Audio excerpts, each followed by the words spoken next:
Albuquerque's 83, 76, Santa Fe, 96.3 News Radio KKO. The following show is a paid commercial advertisement. The views expressed do not reflect those of this station, its ownership, or management. Live in studio, here we go. Oh my gosh, I can see myself on camera. I keep wanting to. I bought this little, whatever those things are called that hold your phone. Selfie stick. Yeah. And now I can see just me, and I can see Jerry, and oh my gosh. So what I'm trying to do is be able to look at a camera and read, and I can't do both at the same time. Because those people I follow that are influencers, producing stuff on TikTok that I find of extreme value are looking right into the camera. And what I'm going to try to get to is, if Jen's out here with me, we do the little podlet. I just read just for today or a couple of things out of my scrapbook. And I'm just going to do that over and over and over and over and over and over again until it improves my skill set.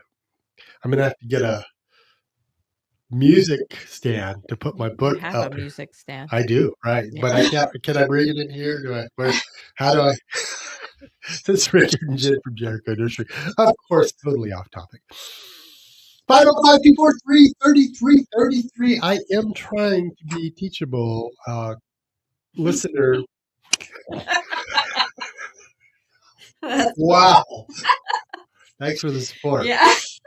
A listener 3 shows ago now, maybe 4 if I count TJ's appearance Thursday night, said, "Hey, slow down," which I can't typically do for a very long period of time. But she said, and I hope I'm not calling her old, but she said we're older. The listening audience of this program is probably a little older, though I know moving to 11 o'clock, we brought a whole different audience in.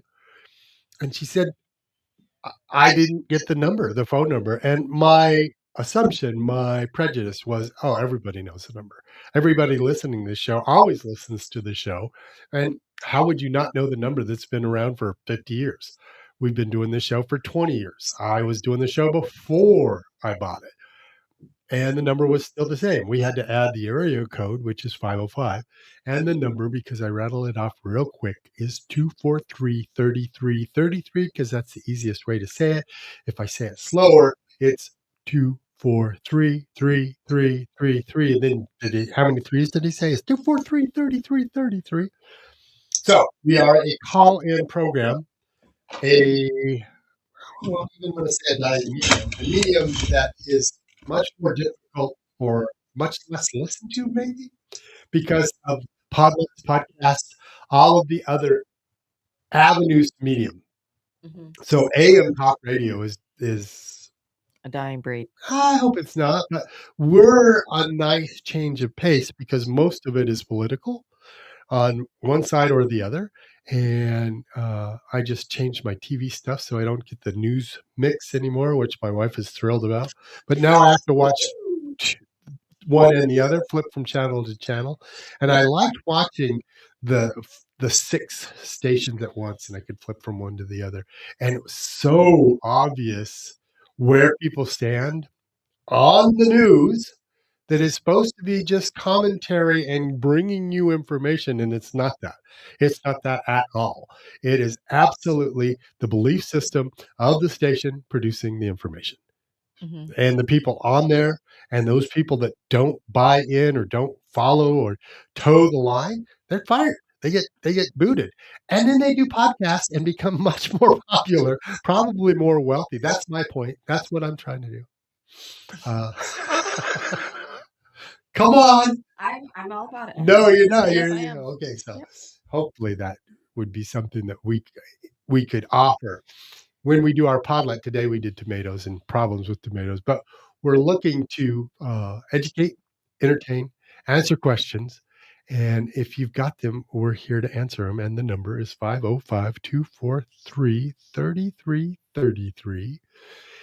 And we're here to take your calls. And it's a live program, and you can call in and ask questions, and we would love to have them. And it's Richard and Jen from Jericho. I've done this my whole life, literally since I was 5 or 6 years old.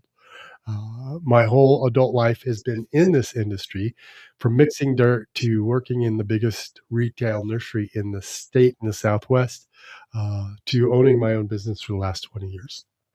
Jennifer has worked all over the country doing this stuff, so it helps bring a balance as I get stuck in Albuquerque. I know a little about Santa Fe and maybe down south. Jen's worked all over the state. She's worked all over the country. She worked in Texas and Florida. She did landscape design. She worked in Santa Fe for a long time with when we drive through Santa Fe, she starts pointing out, "Yeah, I did that. I did that. I landscaped that. I designed that. I installed that." We drive by malls and she's like, "Yeah, I did that." I'm like, "Wow." Judy, good morning. Hi, Rick. I have got a problem with my guava plant. It's outside, and we have jumping bugs on it. These little blackish kind of bugs. They fly too, but they jump. And I want to get rid of them. I've never had bugs like this. So what do we do? Jen's whispering to me flea beetle, which is devastating. And on the primrose, it's pretty common because they'll eat it to the ground in no time at all. Agora too. And Gora, Okay. and she says they get on. I say it's Gara, but you guys are both pronouncing it correctly, which we carry soil from Berger. Berger. Anyway. Try 8 to start with, or maybe Captain Jack's. Captain Jack's is spinosad, and it is organic. It's biological control. 8 is permethrin, which is relatively safe. It lists 100 plants, hundreds of different plants for hundreds of different of bugs. You can also do diatomaceous earth. Oh yeah, directly. it's a dust. It's a dust, and it does make the plant ugly for a few days, but honestly, it's probably alongside maybe something like spinosad is probably one of the quickest routes. And Judy, we're going to tell you to alternate because bugs do get used to things and they develop resistances. So use one, and then the next time you have to use one, use something else. Unless you're finding great results. If diatomaceous earth DE is working, then continue to just use that. Okay. So the first one you mentioned was, I couldn't get the name of it. What was it? Captain Jack's Dead Bug, which is a bonite product, but the active ingredient is spinosad. Okay. All right. And then diatomaceous earth. Okay. Yeah. And the other one is 8, and I'm sure they're copying 7 because for decades we sold 7, which is a stomach ingesting poison. And 8 is a permethrin product, which is a nerve poison that works on contact instead of having to be ingested. And again, it's relatively safe, lists 100 plants, hundreds of plants for hundreds of bugs, and can be used on fruits and vegetables. That's how safe it is. Of course, follow your label, wash your fruits and vegetables, which we should be doing anyway. Okay. Can I ask one more question? Sure. Yes, please. Okay. On our mint plants and tomato stems, we have this white scale. It doesn't look like mealybugs. It's a thin scale on the branches, and I don't know what it is. It wipes off with your finger. What do you think? I think it's powdery mildew. Yeah, but she says scaly. Is it? Okay. Does it look like baby powder, or does it look like cotton? Yeah, no, it's not like the mealybugs. This is more like a powdery thing. And is it white powder like baby powder? Yeah. That is powdery mildew usually, yeah. So mint is famous for getting powdery mildew. And I'm a little cautious because the one I'd recommend, and it could be used on your Gara as well, is Neem Max. And Neem, and Jen's making an awful face because Neem Max, because it's an oil-based spray, and oils can be very dangerous in heat. The Max is cold pressed, so it's supposed to be less harmful in heat. But it's a fungicide and an insecticide and a miticide. But above 85 degrees, it can be dangerous.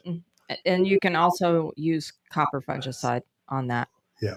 And especially, so again, mint is famous for it. And if you're at a point where you could maybe harvest a little bit of your mint, that's always a good way to deal with that because you can thin it out Do you see what I Okay. mean? And let some airflow go in there and just kind of remove some of it. Do a little spray to around the areas that you've thinned or what have you. But and on your tomato, obviously just target the places that are a problem. Okay. Okay. Now, back on the guava plant, should we thin that out too? I mean, there's a lot of dead branches now. We should be cutting. Take the dead out for sure, but Yeah, anything that's dead you can take out, trim back anything that's, past bloom, that type of thing, so you can start with a kind of a clean, tidy plant. But and then in the winter, I say winter, probably close to November, you could dig that up and divide it. They divide pretty well. Okay. All right. Well, great. Thank you very much. Thanks, Judy. Appreciate the call. Okay. Bye-bye. Bye. Mike, good morning. Hey, good morning, Rick. How are you? Good. Thanks for taking my call. I just had a question if it's still fertilized right now, or if I keep plenty of water on it after I fertilize. Did you hear the sigh? Fertilizer? When did you fertilize last? It's probably been like 3 months ago. Then I'm going to tell you to feed. If it had been 2 months, I would tell you not to. The product we recommend is 1688. It's the one I had formulated for us. It's got iron and sulfur. 16% is not a super strong lawn food, so it can be used on trees, shrubs, roses, lawns. Yeah. I would tell you to skip the trees and shrubs and roses roses maybe because they're heavy. Yeah, I don't have any roses. But I'm going to tell you to feed the lawn, especially if you're willing, like you said, to keep up with the watering. Yeah, because that's the fertilizer I've got is that the green, whatever you call it. Sure green, yeah. Yes, and it works great. So you think even though with the hot days, just keep enough water on it? Keep enough water on it. Don't overdo it. You use it sparingly, but absolutely do it. Yeah, because the lawn's looking a little, not as green as it should be. That fertilizer's got some iron and sulfur, which will really help. I know it usually perks it right back up. Yep. Okay, Rick. Okay. Thanks for the answers, and I will do that. Thanks, Mike. Appreciate the call. Have a good day. Bye-bye. Bye. We're going to take Mark on the other side of the break. Yep, that'd be better. Mark, stick around. We appreciate everybody calling. It's rare that we get that many calls on the first go-round, so maybe the lady was right. Stop. Oh, my gosh. 905-243-3333. Oh, my God, there I am on camera again. Oh, you can text it in, too, if you'd like. 505-243-3333. Squirrel! Oh, Saturdays. Oh, my God. It's Rich and Jen from Jericho Nursery at 96.3 News Radio KKOB. We'll be right back. Tired of Googling your symptoms? Finally, you can talk to a real doctor. I can't believe we're on camera. Presbyterian Healthcare Services KKOB present The Doctor Is In with Dr. Greg Shore, starting Saturday, June 14th at 1 p.m. He's sharp, he's local, and yes, he's taking your calls. Join Dr. Shore alongside leading physicians from across New Mexico. Straight talk, real doctors, expert answers with Dr. Greg Shore.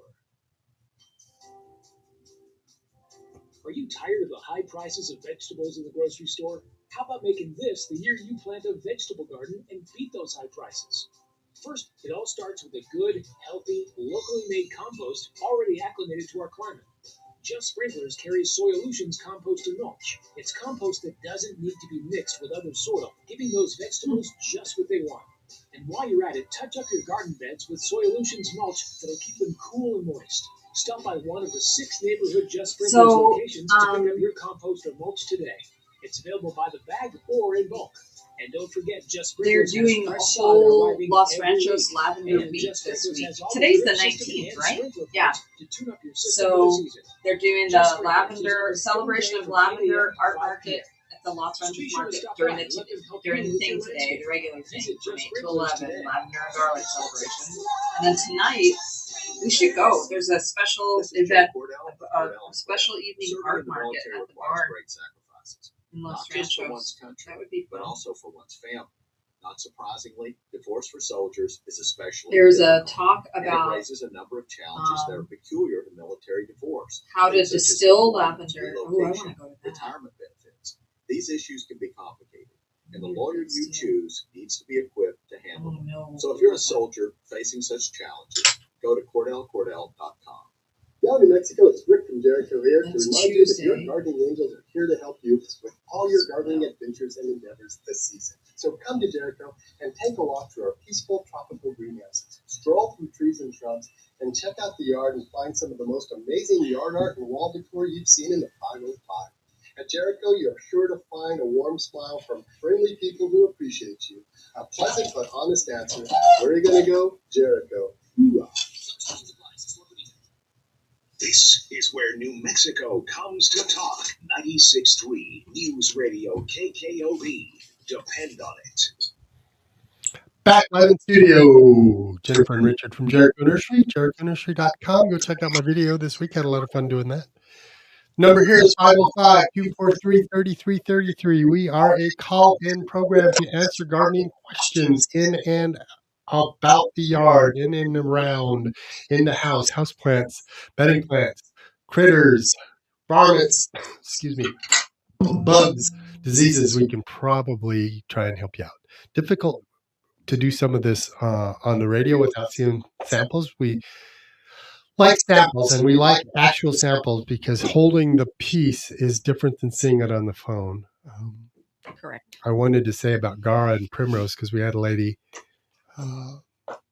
she didn't know, and she's probably not listening, and if she is, then, oh well, who was just wrong. And sometimes that's the case, and sometimes we're wrong. But she brought either Mexican Evening Primrose or Gara, and it had spots. And she brought it back and said, "Oh, it's diseased," and it's not diseased. And No. Gara and Mexican Evening Primrose get these spots on them that you would think is a disease. It looks viral. Mhm. It looks like somebody sprayed something on the foliage, but I don't think Jennifer and I have ever seen either of those plants get much older than a few months and not have those spots. Correct. And it doesn't kill the plant. It's just part of it. Mhm. We absolutely adopt and believe and buy into IPM, integrated pest management. If it's not causing a problem, why are you treating? We sell poison. We sell stuff that kills. We sell really toxic stuff. We sell really safe organic stuff, but organic is still toxic and can still cause damage. And there are certain things that we know we're going to have to use a little stronger arsenal because if we don't, we're going to lose. We're fighting Bermuda in our vegetable garden. We're fighting weeds in areas that maybe the vinegar is funny. We used vinegar this week. We're going to buy some more. 47%. Burn your skin. Be careful. Mhm. We were happy to get 20. Then we went to 30. I got this 47%. And the stuff Jen said she could almost see it burning. It doesn't kill the root. It's a top kill. Mhm. But it's real funny. I don't know what that weed is. But that weed over there in the side yard, it didn't touch it hardly at all. Yeah, you can see where it just barely burnt the tips a little bit. It's crazy. Yeah. So we're going to use more. the salt of glyphosate, which is Roundup. We're going to use cleanup. I'm going to use it on the front section of the nursery out there in the gravel because there's nothing growing out there. It's street asphalt, and I have weed whacked thing every week for the last month, and every week it grows right back. Freedom oxalis works faster. Yeah, but it doesn't do grasses. Oh no, you're right. Mark, good morning.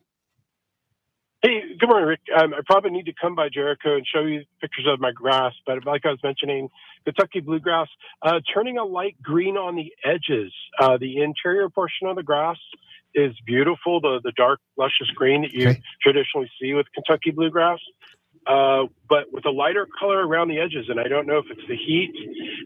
Yes. I thought maybe I was overwatering because I had wild mushrooms. That's good. Go ahead. And so what's your thought there? The lighter green is a gray, kind of gray, lacking color, lacking vibrance. It almost looks like a new grass as it comes up. It's almost translucent, and but then it fades into a darker color in the middle, which is what you traditionally see with the grass. Weeds. Good. I don't know if I'm overwatering or underwatering. So I struggle with this because I go right to the answer I know, which is lack of water. When you say the edges, how far over the edge do you water? How far over do the sprinkler spray? I try to stay within about a foot of the edge. I'm probably casting about a foot over the edge onto the concrete. Because when I tried to do that, if I wasn't overspraying, the edges were drying up. The middle gets a lot more water. Your edges get half as much because your sprinklers need to do 100% overlay, and we just don't do that. So try hand watering those spots and seeing if it makes any difference. Yep. There are still some fungus and grubs out there. There are still a couple of the lack of iron, as the last guy was talking about, that kind of anemic. But because the middle is healthy and green, the easy go-to answer is the edges aren't getting enough water. Yeah. And Mark, did you say that those areas are against concrete? Yes, ma'am. Yes. Even more radiant heat. Radiant heat, and concrete is porous, so it actually soaks in some water. So it will actually siphon some water away from the grass a little bit. So I would do a little drop the hose in those spots and on a trickle and let them really saturate that area pretty well. See if it makes a difference. You'll know within a few days, a few waterings. Yeah. Okay. Wonderful. Well, thank you so much. And I still want to come by Jericho and check out what you guys have, because I can always use more plants. Yeah, sure. We just got a whole bunch of stuff. Also, bring some pictures in just so we can, it's always good to see a picture of what you're dealing with too, just to make sure we're kind of on the right path. Even better would be a sample, and I want the sample the size of a saucer at least, or a dinner plate. Cut it out, cut half good, half bad, so we can see the transition. And then you can just take it back and plug it in. Cut it deep. Get 6 or 8 inches of root where it's a piece of sod, and you can just stuff it back in, but get half good and half bad. Okay, wonderful. Thank you. I look forward to seeing y'all, and appreciate you taking the time to answer my questions. Thank you, Mark. Appreciate that call. Uh-huh. All right. So, Ken, Philip, we'll be right with you. But if I don't start these, I'll not get to them all. Same commercial, hasn't got read. We're sending out some prayers and love to Big Jim and hoping he's getting better. Sunflower, you pick it at Big Jim Farms, now open daily in Albuquerque's North Valley. Walk through the beautiful fields filled with sunflowers and zinnias, marigolds, and more. Clippers and mason jars are provided. Just bring a camera to capture the memories. Admission is free, and visitors can enjoy meeting friendly farm animals and shopping the farm stand for fresh picked produce, honey, salsa, and more. Her son Douglas did a commercial, red and green. Yes. He likes green. Weekend flower arranging workshops and mini photo sessions also available. Must be booked in advance at bigjimfarms.com. Bigjimfarms.com. Also coming in August, green chili. You pick it. They'll roast it for you. Mm-hmm. You want to go pick it and take it home? You want to go pick it, have them roast it? You want to just buy it, roast it in a baggie already? You want to buy it in a salsa form? Again, Douglas's favorite was peach. Right. Peach jelly, peach something. Peach chili salsa. Peach green chili. Yeah, it's amazing stuff. So, Big Jim Farms, proud sponsor of our program. They're going to do this cool thing. They're doing dinners August, September, October. Mm-hmm. Jen and I have been to the dinners at Christmas. They have a chef come in. They do a 4-course meal. They pair each course with a wine. Mm-hmm. It's locally grown food. They go out to the farm and right there where they're at, and they pair it with locally grown wines. Yep, it's usually Sheehan wine, Sheehan, what do you call it, vineyards. Our city is starved for something like this. When we go down there for the pumpkin thing, it's just amazing how Albuquerqueans are looking for just something to do. And what a place to do it, right there on Rio Grande. Oh, did I give the address? Pretty family friendly, too. Yeah, they want you to come down. Located at 3521 Rio Grande Boulevard. Go check them out. Again, you can just walk through. The sunflowers are taller than you, in full bloom. You could then... Their chilies are almost up to Douglas's waist. Yeah. And then you could sign up and make your own flower arrangement, but you need to make a reservation. Ken, good morning. Morning, Rick. How are you? Good, sir. How are you? Good. Hey, I wanted to ask about, I want to plant a lawn by seed. Okay. And I was wondering if you were familiar with any varieties that are maybe a little better than the sod I can get locally, or that's a little better for this climate. If you want truly better for the climate, it's a totally different mindset and we have it in both of our homes, both of our yards, native grasses. And Jen just found a local. Yeah, Curtis and Curtis. They're out of Clovis, New Mexico. They are a seed company that specializes kind of yeah. in local stuff. They have a lot of different mixes, but they do have a pretty nice selection of native turf mixes.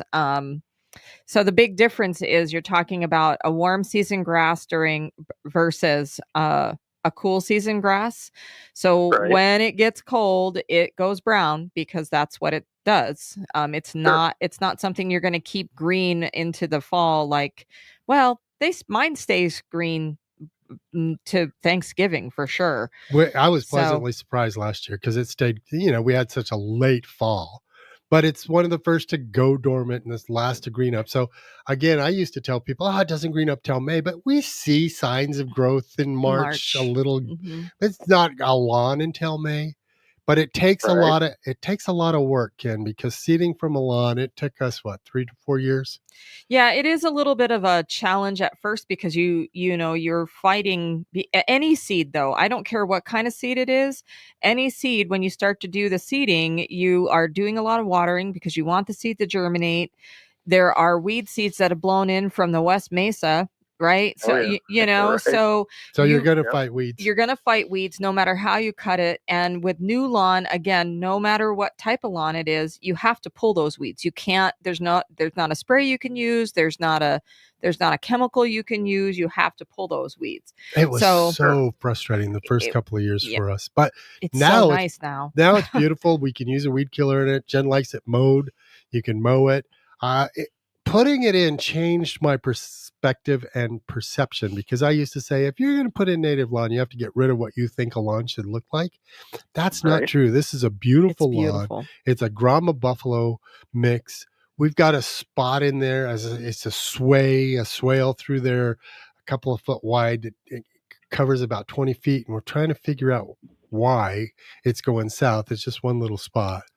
As I walked it last night, my thought was, did we put something there we shouldn't have in a fertilizer, or did spreader malfunction or something? And it took several months to show up if that's the case. But anyway, it's a beautiful lawn. We planted it up in the Jemez and it's done really well. We just planted more.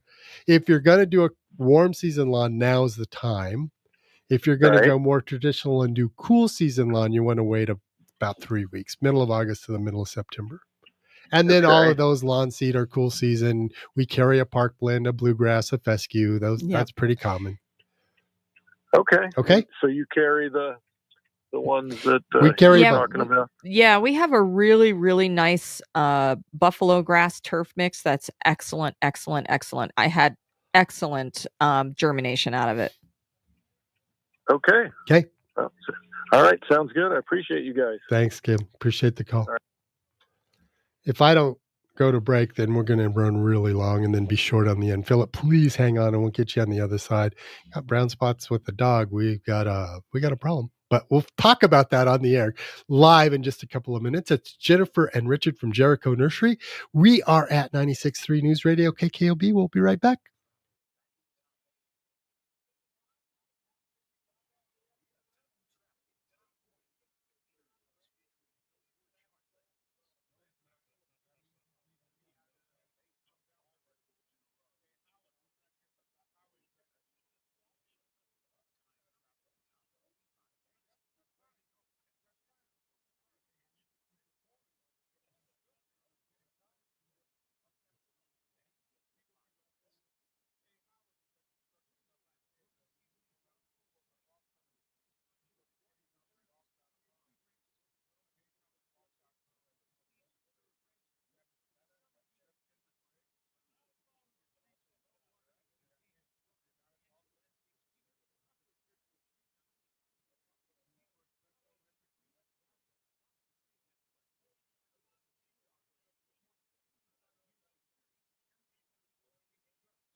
Back live in studio, Richard and Jen from Jericho Nursery, JerichoNursery.com. Go check out the website, check out the video.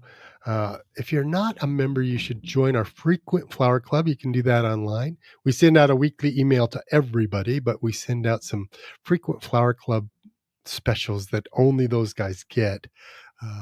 And all you got to do is sign up, and then we'll ask for your phone number, maybe your name. We're getting better at doing that and sending out pretty regular things that only those people get, sales, special deals, extra points. Go check it out. There's all kinds of stuff you get for just signing up. If you share it, I asked 2 weeks ago, I'll ask again. If you got some love for us, a Google review would be really nice. If you got some love out there that you say, hey, you guys are great, we love you. If you feel differently, we would prefer to handle that privately than publicly. Philip, good morning. Good morning. Good morning. How you guys doing? Good, sir. How are you? Good. I love your show. Thank you. And I'll find my way to Google to give you guys a great review. Thanks, Phil. I'm calling about something a little different. I need you to save my marriage. And, I'll tell you what happened. Okay. Yeah. So my fiance's had a beautiful lawn in her backyard, and she was paying a service. I won't mention their name, but I thought they were just coming out like, once every couple of weeks, and they'd spray the lawn. And I thought, you know what? I've had great lawns in the past. Now I'm in trouble. I'm in deep trouble. So we have 2 dogs. One dog was not part of the mix before. And I have these brown spots that are just dead. And I don't, we water once a day in the morning. And nothing changed on the watering protocol or anything. I do use a fertilizer, probably not what they were pumping in from the truck, but what can be done about those spots? So you could buy a roll of sod and cut out the old and plunk in the new. That's probably the easiest and quickest way. You'll need to hand water that a couple more times than the once a day watering. When you say you're watering once a day, was that through the upper 90s in June? Well, it doesn't change. It's always at like 5:30 in the morning. And for how long? About a half hour. That's good watering. That should be plenty of water. So, unfortunately, it probably is the dog. And cutting out the spots, I tell you to cut a couple inches bigger than the spot is, and make it a square, because it's just much easier to try and make a square piece fit in than a round piece. And go to Just Sprinklers and buy a couple rolls of sod and plug it in. Mm-hmm. So instead of trying to seed in the areas. Yeah, it's a pain in the butt. I don't know. That's a little bit hard, and it's hard to do with dogs because you have to keep the dogs off of the seeding situation. Not to say that they need to be tromping all over a sod patch, but the other thing to keep in mind, Philip, is dogs are habitual peers, meaning they pee in the same spots. So even if you cut that area out, they're going to go sniffing for their same spot. So a couple of things that I know that it sounds super high maintenance, and please don't get rid of your dogs for this, but it's actually a really, really good idea to throw a hose on those areas if you can do it every day, that's great, because you want to wash away some of that odor. You can also use like a root wash, which we have at work or at the nursery. It helps wash away a lot of that urine away from that area, and hopefully maybe stops the dog from continually going to the same exact place every single time, which is what they do. So that might start a way for you to get them to maybe not go to the same areas all the time. But it is a thing to kind of check where they're going and drop a hose where they go, because it really does make a difference on not allowing those brown spots to even come to life. Okay.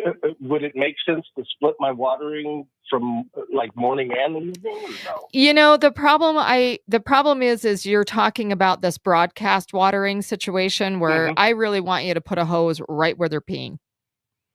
Yeah, flood irrigating. You're basically flooding that and basically trying to dilute what's happening there so that they maybe don't habitually go into that space. And washing the urine past the root zone. Gotcha. We've got some gypsum too. The that they drop doesn't seem to hurt the grass as long as I pick it up pretty quick. So Correct. Definitely the urine. Yes. Okay. Yeah. I don't know where I got some old wives' tale that it was female dogs in heat when they pee, they kill your urine. I guess it's any urine, right? Well, female dogs are much more it's much more likely to burn, for sure. That's not a wives' Yeah. tale. That's not folklore. That's true. Yep. And females are much more likely to go in the grass versus a male that's going to lift his leg against a shrub. Gotcha. Yeah, I'll So the pee stuff anywhere. that they sell for dogs to take, the pills that they say you can give your dogs to neutralize that. Yeah, there's Yeah. some That's not gonna controversy work. behind that. I think that's hard on their liver. Yep. Wow. You guys are awesome. I think you saved my marriage. I gotta go buy sod. Do you sell sod? We No, don't. just Sprinklers sprinklers. does, and they might have a couple rolls. If not, you can order it for sure. Okay. All right. Thank you so Thank much. you, You guys Phil. are great. Have a great weekend. Thank You you. too. Appreciate the call. Well, he kept going, so I didn't talk about where I pee. Yeah, let's not do that. So he didn't give his name, and he said to text him back. So I'll do that on a break about moving a pair. If he happens to be listening, he must be listening because he says he's hiking. And take a minute and just tell me how to transplant this little tree. He'd appreciate it. So he must be listening. If not, we'll also text him during break. The transplanting of this pair is going to be minimally successful, if at all. It will not be the same as the top. The flowering pair is grafted, so the root stock may be a fruitless pair, but it may not be. And if you're going to try and dig it up, you want to try and get some of the root, which is going to be getting close to this other tree. All of these are not favorable. But I would tell you that you could either do that when it goes dormant in the fall or early next spring. So between Halloween and Thanksgiving, or next March, and dig up the whole root ball of the new plant, and just know it probably will not be what the other tree is. Also, and again, I've got all this overstimulation going on. That was Beth, by the way, who texted that in. I scrolled up to a previous. You found the name. Yeah. Okay. Hopefully she's. Oh, that is Beth. Oh, I did. Oh, okay. I see. That is Beth. Oh, dear. There's 3 different texts. So she has to be listening, right? Yeah. Yeah. Okay. She's listening. That's live. So okay. So we also have tomatillas and small tomatoes. Should I take some of the fruit off to encourage growth? Is it okay to water these plants daily? We're still watering every day. We switch that when we go out of town, and I hate to say it, but nothing is getting overwatered, and we water for an hour every single day. Have you gone up to an hour and a half? No. Still an hour a day. Our tomatoes are on 4 gallon per hour drippers. So are our roses. We have some things that have more. Our trees have several drippers per tree. So until it cools off, or if you want to be out there hand watering just for fun, because that's good therapy, then maybe you do a rain delay. Most timers have one.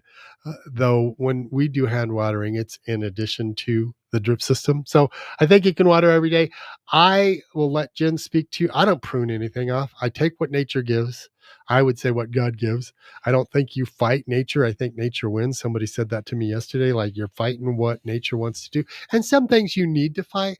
My tomatoes are way too big, but that's fine. I do cut some stuff off the sides, but I don't self thin. I don't take anything off. Our apple tree is a columnade apple that has 6 different apples on every branch. 2 foot, 4 foot, 6 foot is a different type of apple. 6 different apples on this tree. And the clusters of apples are in 3s. Mm-hmm. The branches are hardly big enough to support it, but I'm going to tie the branch to the fence before I take the apples off. Mm-hmm. And they're big. They're what? They're good size. Mm-hmm. Almost baseball size. Mm-hmm. And we're early. Right. And it's producing like gangbusters. I mean, is it beneficial to potentially take a couple of tomatoes or something off of a plant to allow some of the other fruit to get bigger? Sure. It really kind of depends on the fruit that you have, meaning the variety of tomato that you have, because you may not be doing yourself any favors. You may just be losing fruit. So it really is a little bit dependent on what you have. Like if it were a beefsteak or a brandywine or one of those large varieties of tomatoes, by all means, you could pick off a couple of fruits to allow those larger tomatoes to get that big. But if you're talking about a really common slicer like a celebrity or an early girl or any one of those, I would say that you're just sacrificing fruit at that point. Yeah, because they'll produce. The thing I would add is that the fertilization and keeping the fertilization up regularly is really going to help support more fruit. And you want something specific for the type. You want a high middle number for production, but you don't want just phosphorus. You need some nitrogen. You need some potassium. You need some of the trace elements. I was, again, hand watering this last week, and the Fox Farm product caked. So scratch it in if you can, mix it around some. But fertilization is really, really important for production. And if they got enough production, again, I think nature kind of takes care of itself. They'll fruit what they can and throw what they can, and I'll take what I get versus the professional answer when you're doing fruit trees. To give you an answer that's professional is yes, you should take off all the fruit the first year. I ain't doing it. There's somewhere in between is, do you want my personal answer or do you want my professional answer? I'll give you the professional one. Yes, you should. Personally, I ain't doing it. And I'm the same way with my garden. Part of that is really my personality type more than anything else. I'm not disciplined enough to do it. I don't want to do it. I'll take what nature gives. I'm pleasantly surprised, as hot as it's been, our tomatoes are still setting, which they say when the temperatures get excessively hot, they won't set fruit. So lots and lots of information out there. Take a break, he says. Take a break. Breaks. I guess that's how we pay for the show. And breathe, right. Just Sprinklers, proud sponsor. We'll talk about them on the other side. Bacchus trees and compost. It's Richard and Jen from Jericho Nursery. You want to see the mug along with this voice? Go to the website, jerichonursery.com. 96.3 News Radio KKOB. We'll be right back.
From Taharis to Tucumcari, Good one.